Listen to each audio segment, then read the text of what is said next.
L'actualité, c'est aussi la circulaire du ministre de l'Intérieur Bruno Retailleau pour mettre un frein à l'immigration illégale. Cette circulaire qui n'en finit pas de faire réagir. Les associations représentant les migrants se sont aujourd'hui réunies à la Bourse du Travail pour dénoncer une politique qui, selon elles, stigmatise les personnes étrangères. Farid Benbekay avec Amy Stervinou. Déjà 3 ans, c'était difficile. Par la suite, 5 ans, c'est difficile. Maintenant, c'est 7 ans.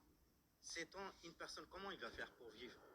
Autant d'années de travail en France en situation irrégulière. Depuis hier, chacun entrevoit le parcours du combattant, rendu plus difficile encore, à commencer par les associations de soutien.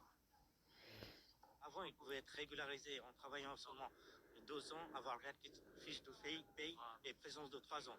Maintenant, ça va être encore augmenté. C'est-à-dire qu'en quelque sorte, ils ne vont jamais être régularisés en France.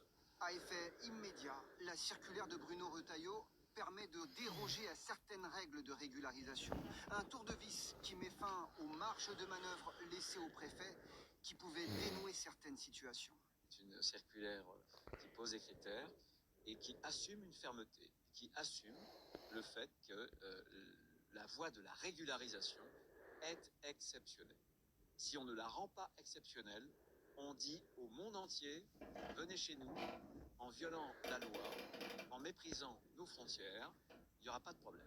Parmi les cibles de la place Beauvau, les mineurs isolés qui occupent le théâtre de la Gaîté Lyrique. Situation bloquée depuis le 10 décembre, les annonces d'hier ne sont pas de nature à rassurer. Il y a 400 jeunes qui dorment, donc on était rentré à 200. Là, on est 400, on a doublé en cette semaine. C'est impressionnant. Ils vont arriver à leur majorité, ils vont devenir quoi? Ils vont être livrés à des personnes qui n'ont aucune considération pour eux.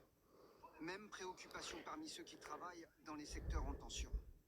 Pour les travailleurs qui sont papiers, qui sont là depuis très longtemps, qui travaillent, et même quand les patrons veulent de régularisation. Moi, j'ai des patrons qui me disent, sans lui, je ferme la boîte.